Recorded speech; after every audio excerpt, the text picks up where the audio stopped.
Bonjour, aujourd'hui on va vous montrer un fichier Excel qui permet de gérer des tâches. Imaginez que vous avez plusieurs employés puis que vous voulez avoir un suivi approximatif de qu'est-ce qu'ils font, puis savoir quand ils est complète, puis quand qui avait pensé les compléter, puis avoir un petit bilan de tout ça. Ben, c'est ce que le fichier permet de faire. Donc on va l'ouvrir, on va vous montrer tout de suite qu'est-ce qu'il y en est. Donc, quand je vous dis qu'il y a un tableau de bord, c'est ça. En rentrant, on voit que on peut facilement voir des demandes, imaginez des tâches de certaines catégories. Des demandes de services, des demandes de gestion, puis un pointage en bas. On va commencer par les choses simples. Vous voyez qu'ici, on peut voir des problèmes à différents types de choses, des moteurs, des structures, des employés. Bien, les employés sont invités à, quand ils voient un problème, de peser sur le bouton, puis ça ajoute un nombre ici. Donc après, en fin de journée ou à la fin de l'année, ils peuvent avoir des statistiques là-dessus. L'autre chose, c'est, comme qu'on dit, c'est pour gérer des tâches. Donc on voit qu'il y a des demandes actives, ou vous pourriez dire des tâches actives. Dans la catégorie service, il y en a une. Dans gestion, il y en a une. Puis on voit une progression à travers les différents mois. Si on veut en ajouter, par exemple, on dit, bon, parfait, on vient d'avoir une demande de service. On pèse sur le bouton.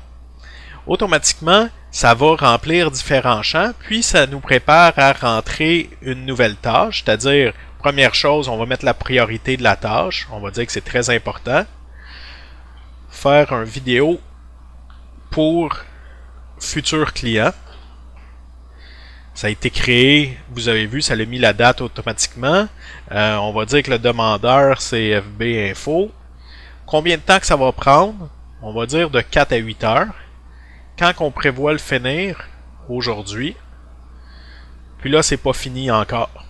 Donc, on pèse sur sauvegarder. Automatiquement, ça sauvegarde le fichier, puis ça revient ici. On peut avoir, bon, une demande de gestion. C'est la même ligne qui apparaît dans le fond, sauf que vous allez voir que ici, dans le champ où ce qu'on met la catégorie, c'en est une autre qui apparaît. Puis, on a du format conditionnel qui permet facilement de reconnaître à quelle catégorie on est. Donc, ici, on va mettre une catégorie 2. Faire une réunion. Demandeur, c'est Chris. Ce sera pas bien long. Ça va être de moins d'une heure. On prévoit finir ça aujourd'hui. Puis en fait, on va dire c'est déjà terminé. Oups, pas en attente, plutôt terminé. Automatiquement, vous avez vu, ça vient de mettre la date. Puis, on sauvegarde. Ça revient ici. Maintenant, les petits ajouts au niveau de la programmation, là, vous remarquez pas, mais il était à 50 tantôt, ça vient d'augmenter. Ça, c'est un pointage, donc un autre élément qu'un employé pourrait voir. Par exemple, on met un objectif de 150. Le but est d'arriver autour de 150. Donc, à chaque fois qu'on en ajoute puis qu'on dit que c'est complété, ça s'ajoute ici. On va en faire une.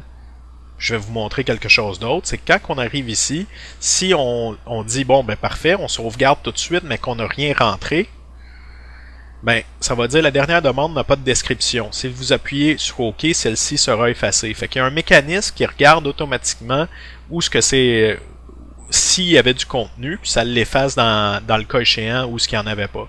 Fait qu'on en rajoute une. On va la compléter aussi. Vous vous rappelez que c'était 58. Là, tantôt, j'ai joué avec ça. J'aurais pas dû. Donc, une catégorie 3, on va dire, demande de service, c'était compléter les billets de service. FB Info, de 4 à 8 heures. Donc, il y a un calcul qui est fait avec le nombre d'heures pour calculer les points. Plus que d'heures, plus que de points, évidemment. Donc, quand c'était prévu aujourd'hui, on le termine. Vous voyez que la couleur change automatiquement également. Ça me pose des questions également on peut faire apparaître une boîte supplémentaire qui valide d'autres choses. Dans le cas ici, c'est 2 autres colonnes qui sont validées. Du moment qu'on le met à terminer, puis que c'est une demande de service, ben, ça sait que c'est supposé d'avoir complété d'autres choses, donc ça pose la question si on ne l'a pas déjà fait. Fait qu'on pèse sur sauvegarder. Le 58 est rendu à 64. On voit qu'il y a 2 demandes actives, tantôt il y en avait une. Donc, vous voyez que facilement, on peut avoir un système qui va nous permettre d'être, 1, personnalisé, puis 2, facile d'utilisation. Puis en plus, c'est que ça va donner un moyen, à chaque fois qu'on rentre, par exemple, le matin, d'avoir un aperçu de qu'est-ce qui a été fait, puis où se constitue avec les mois passés. Là, je vous le montrerai pas, mais dites-vous que ce fichier-là avait été fait pour plusieurs employés, puis que le gestionnaire avait un fichier qui, lui, allait chercher toute l'information de tous les employés pour faire un bilan global. On pouvait avoir, par exemple, savoir combien de tâches, puis combien de temps qui avait été fait par département pour chacun des mois. Donc, ça vous donne une idée de qu'est-ce qui est possible d'être fait au niveau d'un gestionnaire de tâches ou de demandes. J'espère que vous allez penser à des projets que vous pourriez utiliser cette façon de faire-là, puis ce petit fichier-là. Donc, merci. À la prochaine.